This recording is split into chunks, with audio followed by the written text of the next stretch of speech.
Good morning friends, welcome back to my চ্যানেলে। সকাল সকাল একটা নতুন ভিডিও নিয়ে তোমাদের সাথে আজকে দিনটা স্টার্ট করলাম। ঘুম থেকে উঠেছি কিন্তু বেশ অনেকক্ষণ। ফ্রেশ কিন্তু আমি এখনও হইনি।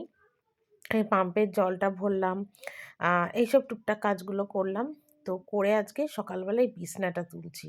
তো ছেলে তো অনেকক্ষণ আগে উঠেছিল, তো ছেলে যখন উঠেছিল না, বাসি বিছনাটা আমি তুলে দিয়েছিলাম, মানে কম্বল লেপ এগুলো সব তুলে দিয়েছিলাম। তো তারপরে দেখলাম কেউ ঘুম থেকে ওঠেনি। আর আমি চিন্তা করলাম যে এইগুলো করতে করতে না অনেকটা দেরি হয়ে যাবে। মানে কি বলতো, যদি আমি এখন রান্নাঘরেও যাই, নিচে গিয়ে চাও বসাই, তোমাদের দাদাভাই ওঠেনি, বাজার হাট করবে, তো ওই করতে করতে চা ফা সব ঠান্ডা হয়ে যাবে। তো আমি চিন্তা করলাম যে রান্না করতেও তো অনেকটা বেলা হয়ে যাবে, তো একটা কাজ করি, বিছনাটায় চাদরটা তো আজকে চেঞ্জ করতামই বেলার দিকে, তো এখন যখন সময় আছে তাহলে এখনই সকাল সকাল বিছনার চাদরটা চেঞ্জ করে ফেলি। তো সেই জন্য দেখো সকাল সকালে আজকে বিছনার চাদরটা কিন্তু আমি চেঞ্জ করছি। যেহেতু ছেলে উঠে পড়েছে, তো ছেলেকে বললাম, বাবু তুই তাহলে একটুখানি ভিডিওটা আমার করে দে। তো ওই জন্যই ছেলে কিন্তু আমার ভিডিওটা করে দিচ্ছে আর কি। ঠিক আছে। আর এদিকে সকাল সকালেই বিছনা টিছনায় চাদর-টাদর সব চেঞ্জ করলাম। আর এই বিছনাটার এইগুলো একটুখানি ঝেড়ে মুছে দিলাম। অনেক দিন হয়েছে ঝাড়া হয় না। আর কি বলতো, মানে টিভিটার মধ্যেও না একটু ধুলো, ধুলো পড়েছে। আর টিভির মধ্যে ধুলো পড়েছে বলে না, টিভিটা যখন ছাড়ি না বেশ একটা মানে আলোটা কম লাগে, অন্ধকার, অন্ধকার লাগে। তো সেজন্য টিভিটাও একটু মুছে দিলাম। তো দিয়ে এখন আর কিছু না, এমনি একটা প্লেন চাদরই এখন পাচ্ছি। মানে তাড়া আছে, যেহেতু রান্না-বান্না, সংসারের সমস্ত কাজই পড়ে আছে টুকটাক। তো শুধু কেউ ঘুম থেকে ওঠেনি বলেই ভাবলাম যে একবারে সকাল সকাল বিছনাপাটি চেঞ্জ করে ফেলি। আর দেখবে সকালবেলায় যদি এইসব কাজগুলো করা যায় না, অনেকটা মানে কাজেরও অনেকটা মানে চাপ কমে যায়। তারপরে পরপর রান্নাবান্নার কাজ করলাম, চান করলাম, ঘর-টর মুছে চান করে নিলাম, হয়ে গেল। নয়তো কী বলতো, রান্না করে এসে আবার জামাকাপড় ছেড়ে আবার আমাকে বিছানায় তুলতে হয়। সেটা না একটা বিশাল সমস্যা। মানে আমার খুব অসুবিধা হয়। তো তার থেকে সকাল সকাল করে নিলে না অনেকটাই সুবিধা হয়। তো সেই জন্যই সকাল সকালই কিন্তু আমি মানে বিছানাটা আর কি মানে কি তুলে নিচ্ছি আর কি। এতে আমার সুবিধা হবে। আর শীতের বিছনা তো বুঝতেই পারছো প্রচুরই বিছনা হয়। তো যাকগে, সেটা তো আর কিছু করার নেই। তো এখন আর ২ দিন ধরে দেখছি বেশ না একটু গরম, গরম পড়েছে। মানে যে কাল যে ঠান্ডাটা না, সেই ঠান্ডাটা কিন্তু এখন দেখছি হচ্ছে মানে নেই আর কি। মানে মোটামুটি একটা সোয়েটার পরে থাকা যাচ্ছে। মানে একটু কমেছে আর কি। মানে আমার মনে হয় এবার আর ঠান্ডা মনে হচ্ছে আর পড়বে না। কারণ জানুয়ারি মাসেও এখন শেষের দিক, ঠান্ডা মনে হচ্ছে আর পড়বে না। তো না পড়াটাই ভালো, কেন অনেক ঠান্ডা পড়েছে, অনেক বাবাই ঠান্ডার মধ্যে কষ্ট করেছি। আর ভালো লাগছে না, সত্যি আর ভালো লাগছে না ঠান্ডার মধ্যে। তো আমার ঠান্ডাটা একটু কমে যাওয়াটাই আমার মনে হয় ভালো। তো যাকগে, তো এখন মোটামুটি এই বিছনা-টিছনা তুললাম, বালিশ-ওলিশগুলো লাগালাম, এইসব টুকটাক কাজগুলো করে পাম্পের জল তো সকালবেলাই ভরা হয়ে গেছে, এগুলো তো সবই হয়ে গেছে। তো তারপরে আমি যাবো এখন ওপরে। তো উপরে যাই, দেখি কি করা যায়, তারপরে বাকি কাজগুলো আবার তোমাদের কাছে কিন্তু শেয়ার করব। তো ছাদে এলাম দেখো, আর ছাদে এসে এখন এই তুলসী গাছগুলোতে জল দিলাম। ছাদের গেটটা খুলে দেখলাম তুলসী গাছগুলো না একদম মানে মাটিগুলো শুকিয়ে একদম মানে মানে খড়ার মতন হয়ে গেছে। তো সেই জন্যই ছাদে জল দিচ্ছি। আর আমাদের না ছাদের যে কলটা কি হয়েছে কে জানে, মানে ডিস্টার্ব হয়েছে। কলটা না বন্ধ করলেও জল সমানে পড়ে যাচ্ছে। সেই জন্য না ছাদের কলের তলায় না একটা বালতি আমি দিয়েই রাখছি। এবার যে জলটা জমছে সেই জলটা ফেলে দেবো। তো ভাবলাম কি তাহলে সেই জলটাই এখন এই গাছের গোড়ায় দিয়ে দিই। আর দেখো এখন কলকাতার শহর, এখানে জল এমনিই পাওয়া যায় না। ট্যাঙ্কি টাইমের জল সব পাম্পে তুলতে হয়। তো সেই জল নষ্ট করা যায় বলো? তো সেই জন্যে সেই জলটাই আবার দেখো গাছের গোড়ায় দিলাম।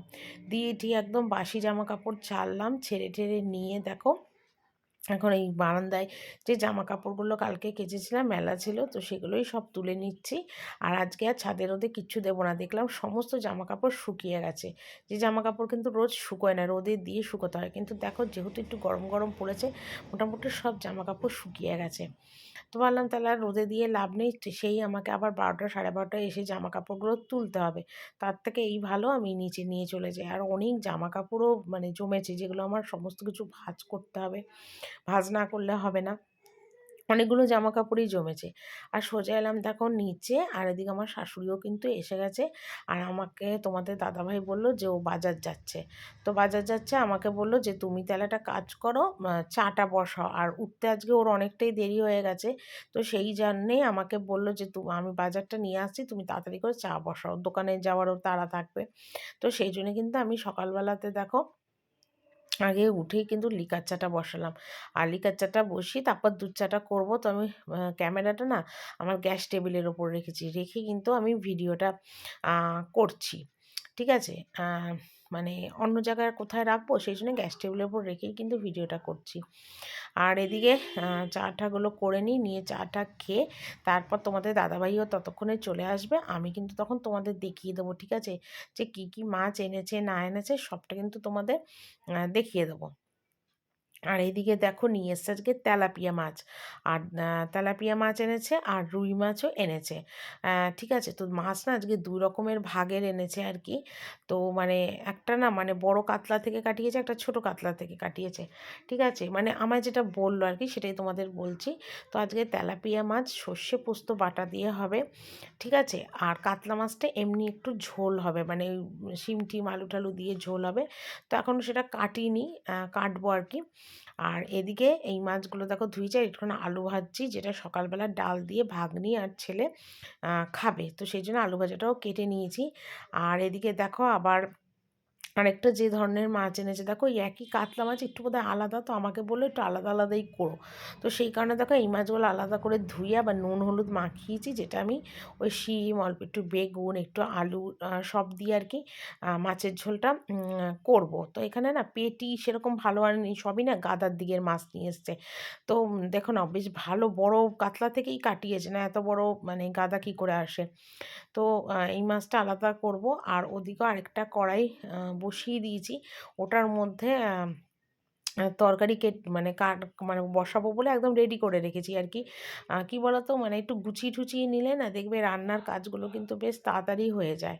আর ওদিকে মাছ ভাজা হয়ে যাওয়ার পর দেখো এখানে যেটা বললাম মাছের ঝোল করব। তো তার জন্য দেখো শিম আলু বেগুন একটু বড়ি দিয়েছি, কারণ ঘরে না আর বড়ি নেই, দু তিনটেই বড়ি ছিল, সেই বড়িটুকু নিয়ে দিয়েছি, দিয়ে ঝোল করছি।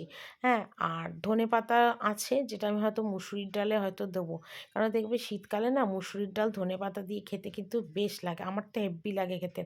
যদিও আমার মুসুরির ডাল কিন্তু খাওয়া নিষেধ, যেহেতু আমার ইউরিক অ্যাসিড আছে, সেই জন্য কিন্তু মুসুরির ডাল হাঁসের ডিম বলো আমার সব নিষেধ, কিন্তু আমি কিন্তু কিছুই মানি না, আমি সব কিছুই কিন্তু খাই। ঠিক আছে, মানে যেহেতু ডিম খেতে ভালোবাসি ডিম খাই। তো ওদিকে মাছের ঝোলটা কিন্তু আমি বসিয়ে মানে দিইনি, মানে মশলার দিকে কষাচ্ছি। আর এদিকে দেখো যে সবজিটা কেটেছি শীতের, তো সেটাও তোমাদের কিন্তু দেখিয়ে দিলাম। তো এখানে শীতের সব রকম সবজি, শিম আলু বেগুন কুমড়ো বাঁধাকপির পাতা সব দিয়ে শীতের সবজি করব, মানে একটা পাঁচ তরকারির মতন। আর এদিকে দেখো মাছের ঝোলের যেটা সবজি দিয়েছি, মানে আলু একটু শিম, সেটাও দেখো মশলা দিয়ে একদম কষিয়ে নর্মাল জিরে গুঁড়ো ধনে গুঁড়ো লঙ্কার গুঁড়ো হলুদ গুঁড়ো দিয়ে যেরকম করে ঠিক সেইভাবেই কিন্তু পাতলা মাছের ঝোলটা আর কি করব। তো তোমাদের দেখিয়ে দিই এখানে কি কি রান্না করেছি। এখানে দেখো ভাত, মাছ ভাজা, এখানে দেখো বিট ভেজেছি, এটা নিরামিষ করে শাশুড়ির জন্যে। আর এটা দেখো মাছের ঝোল, ঠিক আছে, কাতলা মাছের ঝোল। আর এখানে আছে ডাল, ঠিক আছে, ধনেপাতা দিয়ে মুসুরির ডাল। আর এখানে রয়েছে দেখো পাস্তা তরকারি। ঠিক আছে, এই হলো আজকের আমার রান্না। তো এদিকে দেখো ঘর মুছছি, আর এদিকে আমার কিন্তু রান্না বান্না কমপ্লিট হয়ে গেছে। তো তোমাদের না সর্ষে পোস্ত বাটা দিয়ে যেটা তেলাপিয়া মাছটা ভেজেছি মানে করেছি, সেটা তোমাদের দেখানো হয়নি, কেন বলো তো, কারণ আমি ওটা সবার লাস্টে করেছিলাম।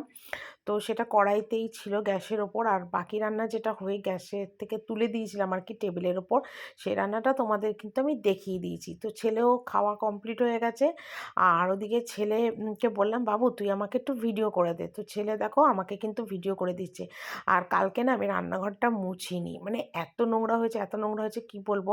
আর মানে কেন জানি না, মানে ঠান্ডাটা কিন্তু কমেছে, কিন্তু কীরকম না একটা ভেজা ভেজা স্যাঁতস্যাঁতা ওয়েদার হয়েছে জানো তো। তো সেই কারণের জন্য কী হয়েছে বলো তো, পাখা ছেড়ে ছেড়ে না ঘর মোছা শুকোতে হচ্ছে, নয়তো রান্নাঘরের জলে জলে না একদম, এই ঘরটাও না একদম জলে জলাকার হয়ে যাচ্ছে, মানে কি বলবো, ভিজে যাচ্ছে সমস্ত ঘর। তো সেই জন্য কি ভেবেছি যে একবারে ঘরটা মুছে নিই, আর মুছে নিয়ে তারপর আমি একবারে মানে কি বলে পাখাটা ছেড়ে দিয়ে চলে যাব ওপরে, তাহলে কি হবে, ঘরটা ততক্ষণে শুকিয়েও যাবে, সুবিধাও হবে। তো সেটাই আর কি করব। তো ছেলেই ক্যামেরাটা করে দিচ্ছে, আর দেখতে পাচ্ছ ঘরটায় মানে এত নোংরা হয়েছে কি বলবো। তো ঘরটা আমি সকালবেলা আজকে আর ঝাড় দিইনি, অন্যদিন কী হয় বলো তো, সকালবেলা কিন্তু আমি ঘরটা ঝাড় দিই। আজকে আর না সকালবেলা ঘর ঝাড় দেওয়াটা হয়নি, রান্নাঘরটা ঝাড় দিয়ে দিলে অনেকটাই পরিষ্কার থাকে, কিন্তু রান্নাঘরটা ঝাড় দিইনি। তো ভাবলাম দরকার নেই ঝাড় দেওয়ার, একবারে টানা মুছে নিই, ওটাই ভালো হবে। তো সেই জন্য একবারে দেখো সমস্ত বাসনের ঝুড়ি ঠুড়ি সরিয়ে সমস্ত মুছে নিচ্ছি। আর সকাল বেলায় তো আমি চাটা খেয়ে জানোই, ভাত বসিয়েই বাসি বাসনগুলো সমস্ত আমি মুছে নিই, মেজে নিই আর কি। তাহলে কী হয় বলো তো, বেলার দিকে না টুকটাক রান্নার বাসন থাকে, সেগুলো মেজে নিই, হয়ে যায়, মানে অসুবিধাটা আর কি ততটা হয় না। তো সেই জন্যই ভেবেছি যে বাসন আর সব মাজা হয়ে গেছে, গ্যাস ট্যাসও কিন্তু আমার মোছা কমপ্লিট, শুধু লাস্টেই ঘরটা মুছবো আর ওই গ্যাসের নিচের বারান্দাটা একটু টেনে মুছে দেবো, তাহলেই কিন্তু হয়ে যাবে। তো আজকে ভেবেছিলাম ডাস্টবিন বালতিটা ফেলবো, কিন্তু আর আজকে সময় নেই, কারণ আমি না একটুখানি বেরোবো। বেরোবো বলতে কি বলো তো, একটু আইব্রো করতে যাব, অনেক দিন হয়ে গেছে আইব্রোটা করা হয় না, তো সেই জন্য যাবো বলে একটু তাড়া আছে। তো তো সেই জন্যে না আজকে একটু মানে তাড়া আছে বলে আর কি, মানে তাড়াতাড়ি করেই কাজগুলো সেরেছি, কিন্তু ঘড়িতে কিন্তু এখন প্রায় দুপুর 2টো বাজে, আর ছেলে চলে এসছে স্নানে। আর আমি এই দিকে দেখো চুড়িদার পরে একদম রেডি, যাব একটু পার্লারে যাব। তারপর আমার একটা জুতো ছিঁড়ে গেছে, অনেক দিন ধরে জুতোটা ছিঁড়ে গেছে, জুতোটাও না একটু সেলাই করব। তো সেই জন্য যাব, দেখি পাই কিনা মিস্ত্রি জুতো সেলাইয়ের, তো সেটাও করব। আর ওদিকে ভুরুটাও প্লাক করে আসবো, অনেক দিন হয়েছে, মানে সেই দুর্গাপুজোর সময় ভুরু প্লাক করেছিলাম, আর প্লাক করা হয়নি, সেগুলোই আর কি প্লাক করব। আর এইগুলো সমস্ত ছাদে মেলা ছিল, তো সেটার ভিডিও তোমাদের কাছে না শেয়ার করা হয়নি। এক ফাঁকে এসে কটা মানে জামা কাপড় যে কটা ছিল আমি কেচে গেছিলাম, তো রান্না করে এসেই করেছিলাম, কিন্তু সেটা তোমাদের কাছে শেয়ার করা হয়নি, ঠিক আছে। তো একেবারে সেগুলো ছাদে মেলে দিয়েছিলাম, জলটা না একেবারেই ঝরে গেছে। তো ভাবলাম কি যে আমি পার্লারে যাব, তারপর জুতোর দোকানে যাব, তো অনেকটা দেরি হবে আস্তে আস্তে, তো এইগুলো না একটু তুলে বারান্দায় মেলে যায়, তো সেই জন্য দেখো বারান্দাতে এগুলো সব মেলে দিয়ে যাচ্ছি। আমি এখন এলাম নিচে, নিচে এসে এখন রাত্রিবেলায় রান্নাবান্না করবো। তো তোমরা হয়তো ভাবছো যে আমি এখন রাত্রিবেলায় লিপস্টিক কেন লাগানো লেগেছে হঠাৎ, আজকে কী হয়েছে, আজকে দুপুরবেলার কাজকর্ম মোটামুটি সব সেরে একটু ভ্রুটা তুলতে গেছিলাম, সেই দুর্গাপুজোর সময় আইব্রো করেছিলাম, আর এই আজকে করলাম আইব্রো, প্রায় অক্টোবর নভেম্বর ডিসেম্বর জানুয়ারি 4 মাস পর আইব্রো করলাম। তো আজকে হঠাৎ ইচ্ছা হলো যে একটু লিপস্টিক লাগাই, তো সেই জন্য একটু লিপস্টিক লাগিয়ে যায়, লিপস্টিকটা তুলিনি, লাগিয়ে আবার তুলে ফেলবো, সেই জন্য লিপস্টিকটা আজকে লাগাইনি। তো তারপরে একটুখানি ভিডিও করছিলাম, তো সেই জন্য আর লিপস্টিকটা তোলা হয়নি। তো ভাবলাম থাক, একবার রাত্রিবেলা মুখ যখন ধোবো তখন এই লিপস্টিকটা তুলবো। আর এই হলো কথা। আর তোমাদের দাদাভাই আজকে দোকান থেকে আসার সময় নিয়ে এসে হাঁসের ডিম, তো আজকে রাত্রিবেলাতে হাঁসের ডিম আর রুটি হবে। এখনও ময়দাটা কিছুই মাখিনি, আর ময়দা মাখবো না আটা মাখবো জানি না, হয়তো ময়দাটাই মাখবো। আর হাঁসের ডিম নিয়ে এসে হাঁসের ডিম আলু দিয়ে রসা মতন হবে, আর রুটি, আর একটু স্যালাড কাটবো, এই আজকে রাত্রিবেলায়। তো তোমাদের একটু দেখিয়ে দিই, ঠিক আছে। ডিমটা যেন কোথায় রাখলাম, ও ডিমটা এই জন্য দাঁড়াও দেখাচ্ছি। এই যে 5টা ডিম 5 জনে, মানে আমার ছেলে, আমি, আমার বর, ননদ আর ভাগ্নি, 5 জনে 5টা ডিম এখন সিদ্ধ বসাবো। দিয়ে আমি এখন আটা ময়দা সব নিয়ে এসছে, দাঁড়াও তোমাদের দেখাচ্ছি, আর কি দোকান থেকে আসার সময় নিয়ে এসছে তোমাদের একটু দেখিয়ে দিচ্ছি, দাঁড়াও। এই দেখো কেলগস নিয়ে এসছে, এই দেখো কালকের জন্য কেলগস নিয়ে এসছে। আর এখানে দেখো পোস্ত নিয়ে এসছে, এখানে পেঁয়াজ নিয়ে এসছে, আটা নিয়ে এসছে, আর এখানে দেখো ময়দা নিয়ে এসছে, ঠিক আছে। এগুলো সব নিয়ে এসছে, আর ওই আলু বার করেছি, আর মিক্সির মধ্যে সমস্ত বাটা মশলা করব। তো চলো আমি একটু গুছিয়ে নিই, তারপর তোমাদের দেখাই। তো তোমরা হয়তো ভাববে যে সেই দুপুরবেলা আমি আইব্রো করে এলাম, তারপরে আর ভিডিও কেন করিনি। আসল কথা, আমি ভুরু টুরু তুলে জুতো টুতো সেলাই করে আমি বাড়ি ফিরেছি, তখন বাজে 4টের সময় এসে কোনো রকমে একটু জাস্ট স্নান করেছিলাম।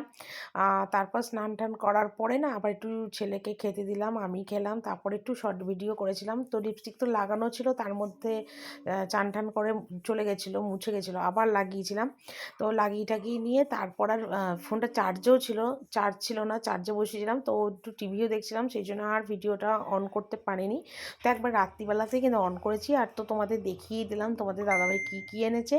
আর এদিকে দেখো ডিম এনেছিল, হাঁসের ডিম, তো সেটাই দেখো আজকে রান্না করছি। তো কীভাবে রান্না করছি সেটা কিন্তু সবটাই তোমাদের কাছে শেয়ার করলাম। তো এদিকে মশলা টশলা সবই তো বেটে টেটে নিয়েছি আগেই। আর রাত্রিবেলার মতন আমাদের 5 জনে 5টা ডিম, ঠিক আছে। আর একটা ডিম সিদ্ধ রেখেছি, যেটা ভাগ্নি ডাল সিদ্ধ দিয়ে ডিম সিদ্ধ দিয়ে ভাত খাবে আর কি, ঠিক আছে। আর আমাদের ডিমটা আলাদা করে একটু কষা করছি। তো আলুও খুব কম ছিল, 6টার মতো আলু ছিল, তো 6টা আলু দিয়েই ডিম কষাটা আর কি আজকে করছি। তবে খুব একটা যে রিচ করছি তা না, কারণ রাত্রিবেলায় যতই যা হোক রুটি করব, ময়দা মেখেছি, রুটি করব। আর কালকে যেহেতু পরোটা টরোটা খাওয়া হয়েছিল রাত্রিবেলা, সেই জন্য আমি ভাবলাম কি যে দরকার নেই, আজকে বরঞ্চ ময়দার রুটি করি। ময়দার রুটি দিয়ে কিন্তু ডিমের কষা খেতে কিন্তু দারুণ লাগে, খুব ভালো লাগে। আমার তো ভীষণ ভালো লাগে। আমি আটার রুটি অতটা পছন্দ হয় না, কিন্তু ময়দার রুটি আমার ভীষণ ফেভারিট। আটার রুটি হলে আমি 2টো খাই, কিন্তু ময়দার রুটি পাতলা পাতলা করে করলে আমি 4টে খাই, এত আমার ভালো লাগে ময়দার রুটি। তো এদিকে দেখো ডিমটের মশলা টশলা দিয়ে আলু দিয়ে সমস্ত কষানো হয়ে গেছে। তো আলুটা কিন্তু একটু শক্ত ছিল বলে মশলার মধ্যে আলুটা আগে একটু দিয়ে কষালাম, তারপর দেখো এখান দিয়ে তেল ছেড়ে গেছে, আর একদম হাঁসের ডিমটা এটার মধ্যে দিয়ে দিলাম। তো হাঁসের ডিমটা একটুখানি হালকা নুন হলুদ দিয়ে হালকা করে ভেজে নিয়েছিলাম। তো এতটা কষা রাখবো না, যেহেতু রুটি খাওয়া হবে, তো একটু জল দেব।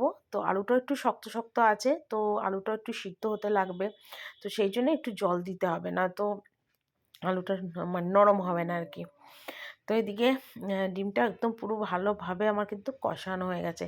তো যদি লোক কম থাকতো হয়তো আমি এরকম কষানোই ডিম করতাম, কিন্তু যেহেতু আমরা 5 জন খাবো, 4 জন খাবো, তো সেই কারণের জন্য কিন্তু ডিমটার মধ্যে আমার একটু জল দিতে হলো।